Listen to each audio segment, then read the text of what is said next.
Fanta ভাই Fanta. ওঠো রে ওঠো, চোখে জল মুছো।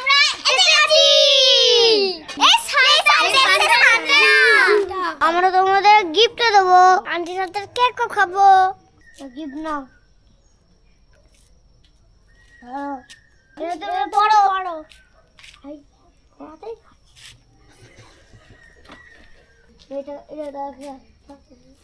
শুধু টুপি না, না গিফট আছে।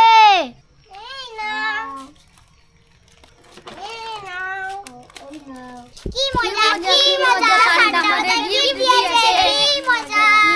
বন্ধুরা দেখতেই পাচ্ছেন বাচ্চারা কি চেল্লামিল্লি করছে আজকে ফ্রুট কেক খাবে বলে। তার জন্য আমি ঝটাপট করে সব কিছু রেডি করে নিয়েছি। তো আজকে হবে ফ্রুট কেক। আপনারা পুরো ভিডিওটি দেখতে থাকুন আর আমি বানাতে থাকি। প্রথমে হাফ কাপ দুধ দিয়ে দিলাম, তারপর 1 কাপ চিনির গুঁড়ো দিয়ে দিলাম। চিনিটা আমি আগে থেকে গুঁড়ো করে রেখেছিলাম। এরপর এর মধ্যে হাফ কাপ সাদা তেল দিয়ে দেবো। এইগুলো এবার ভালো করে মিক্স করে নেব। অল্প আমুল দুধ দিয়ে দিলাম। এটা ভালো করে মিক্স করে নেবো। এবার 2 কাপ ময়দা দিয়ে দিলাম। এর মধ্যে ড্রাই ফ্রুটসগুলো দিয়ে দেবো। কালো কিশমিশ আছে আর টুটি ফুটি রয়েছে। এটাকে আমি অরেঞ্জ জুস দিয়ে 1 ঘন্টার জন্য ভিজিয়ে রেখেছিলাম। এবার এর মধ্যে কাজু, কিশমিশ আর কাঠবাদাম দিয়ে দেবো। এই সব উপকরণগুলো ভালো করে মিক্স করে নেবো। এর মধ্যে অল্প সামান্য চকো পাউডার দিয়ে দেবো, কেন বাচ্চারা খাবে তো ওরা বেশ চকলেটটা বেশি পছন্দ করে। আপনারা চাইলে দিতেও পারেন, না চাইলে নাও দিতে পারেন। এর মধ্যে অল্প সামান্য ভ্যানিলা এসেন্স দিয়ে দেবো। 1 টিস্পুন বেকিং সোডা দিয়ে দিলাম। 1 টিস্পুন বেকিং পাউডার দিয়ে দিলাম আর অল্প পরিমাণে ভিনেগার দিয়ে দিলাম। এবার একটা কেক বানানোর প্যান নিয়ে নিয়েছি। এর মধ্যে আমি একটু অয়েল ব্রাশ করে নেব।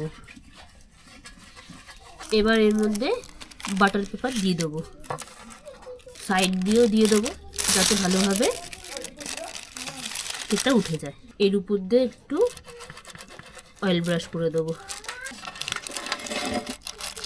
এবার এই প্যানটার মধ্যে আমি এই ব্যাটারটা ঢেলে নিচ্ছি। কেকের যে ব্যাটারটা তৈরি করেছি এটা ঢেলে নিচ্ছি। আগের থেকে কড়াইটা 20 মিনিটের জন্য গরম করতে বসিয়ে দিয়েছিলাম। এবার কেকের এই ব্যাটারটা আমি বসিয়ে দেবো কড়াইতে। এটা বসিয়ে দেবো। এবার কেকের উপরে ডেকোরেশনটা করে দিচ্ছি। 60 মিনিটের জন্য ঢাকা দিয়ে রেখে দেবো।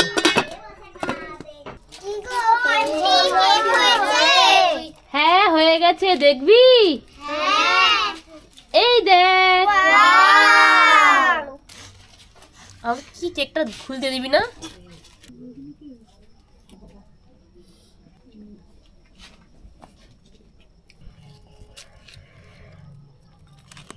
কি সুন্দর নরম হয়েছে কেকটা, কিন্তু প্রচুর গরম হয়েছে।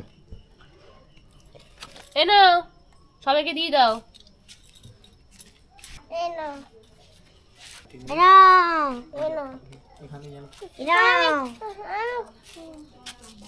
দাদু খাও।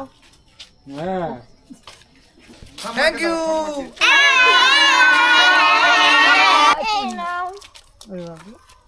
এই নাও। কি খাবার গো?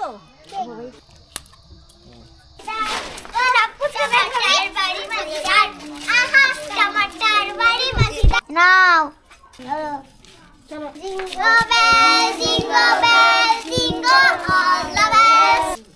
আবার গোটা পড়ে না, তাড়াতাড়ি পড়ে, তাড়াতাড়ি পড়ে।